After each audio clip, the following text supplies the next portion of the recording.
Hello guys, welcome back to my channel geek Adil. देखो और देखते रहो। दोस्तों, आज का हमारा जो टॉपिक है वो है how Mac OS was created. जी हाँ, मैक ओएस कैसे क्रिएट हुआ।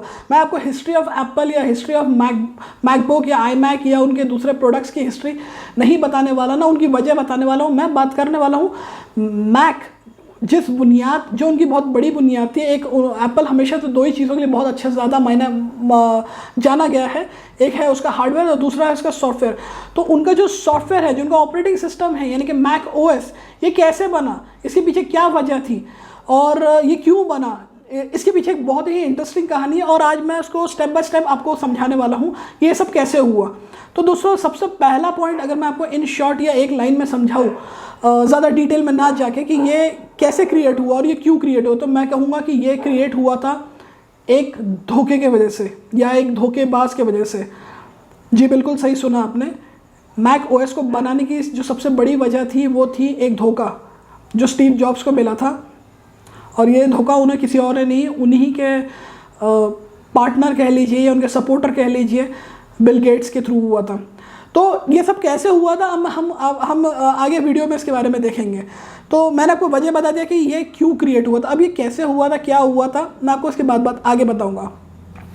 1984 के आसपास लगभग मैक ओएस क्रिएट हो चुका था, उसका एक प्रोटोटाइप बन चुका था। ये प्रोटोटाइप मतलब एक किस्म का एक मॉडल जो तैयार हो चुका था कि भाई इस तरीके से हम अपने फ्यूचर में मॉडल्स को मार्केट में लॉन्च करेंगे। उसे कहते हैं एक प्रोटोटाइप। एक एग्जाम्पल के तौर पे जो चीज़ तैयार की जाती है, उन्होंने हार्डवेयर भी तैयार कर लिया था, उन्होंने सॉफ्टवेयर भी तैयार कर लिया था। अब जब सॉफ्टवेयर वो तैयार हो चुका था और इससे पहले कि वो उसे लॉन्च करते, सारी चीज़ें चेक हो चुकी थी, सब कुछ देख लिया गया था, सब कुछ पता चल चुका था कि अब ऐसा एक रेवोल्यूशन आने वाला है, क्रांति आने वाली थी जो अब टाइपराइटर्स को आउटडेटेड करेगी और अब उससे एक लेवल ऊपर का होगा, और वो था कंप्यूटर्स, जो अभी तक किसी ने देखा नहीं था। तो ये चीज़ इससे पहले होती, बिल गेट्स ने उसे मार्केट में माइक्रोसॉफ्ट के नाम से पेटेंट लेके उसे रजिस्टर करा लिया और उसे लॉन्च कर दिया। और स्टीव जॉब देखते ही रह गए, वो लाख कोशिश के बावजूद भी वो कुछ नहीं कर पाए। और इस तरह सदी के एक बहुत बड़े धोखे में से आप इसे भी एक धोखा कह सकते हैं। इसकी थोड़ी सी अगर मैं फ्लैशबैक में अगर बात करूं, तो स्टीव जॉब ने इसके लिए बहुत ज़्यादा मेहनत की थी। उन्होंने इसके लिए अपनी वॉक्सवैगन कार बेच दिए थे। और उनका एक साथी था स्टीव, उसका भी नाम स्टीव था, स्टीव वोजनियाक। उन्होंने अपनी एक हैवलेट का कैलकुलेटर था जो उस ज़माने में बहुत महंगा माना जाता था, उन्होंने उस कैलकुलेटर को बेचा था। और ये दोनों ने कुछ पैसे जुगाड़ करके 1975 में अपने ही घर के गैराज में अपनी एक फर्म को शुरू करा। उस फर्म का नाम उन्होंने एप्पल दिया था।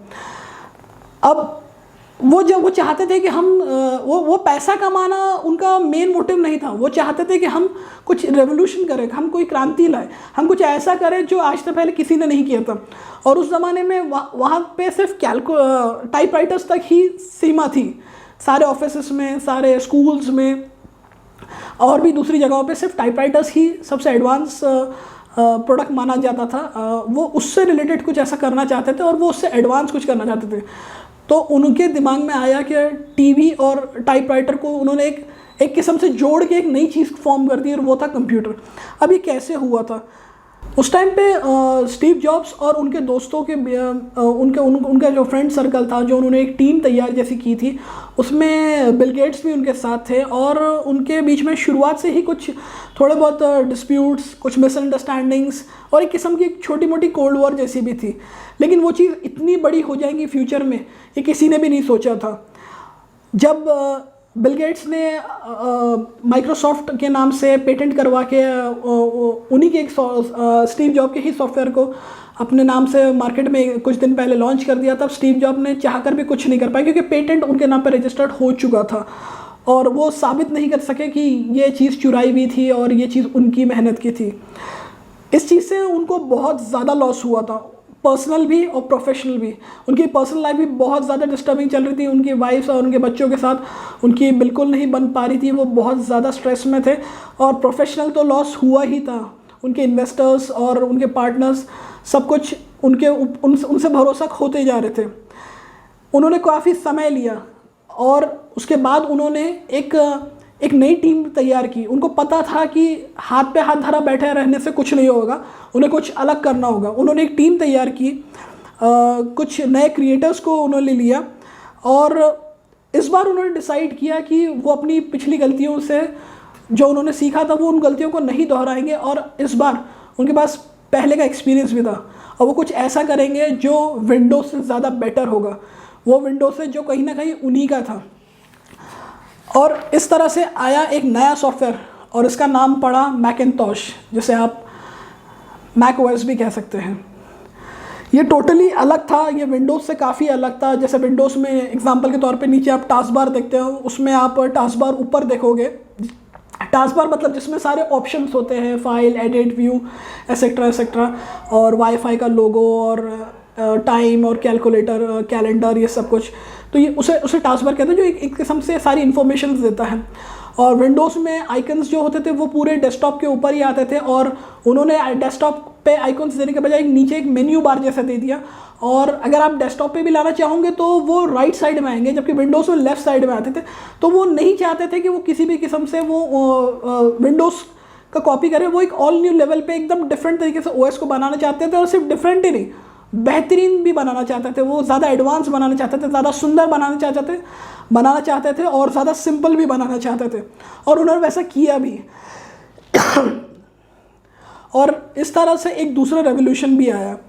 हमें जहाँ एक ओएस मिलने वाला था, अब वहाँ पे आज हमको 2 ओएस मिलते हैं। ये बहुत कम लोग जानते थे कि विंडोज़ और मैक शायद 2 नहीं, कोई एक ही ओएस होता था। अगर ये इतना बड़ा मैं कह सकता हूँ, अगर ये धोखा ना हुआ होता था तो ये पूरी आज की कहानी थी दोस्तों हमारी, जो मैंने आपके साथ शेयर की। मुझे नहीं पता ये आपको कितनी पसंद आई होगी, लेकिन अगर आपको पसंद आई है तो प्लीज़ मेरे वीडियो को शेयर करें, इसे लाइक करें, कमेंट करें, शेयर करें और मेरे चैनल को सब्सक्राइब करें। Thank you.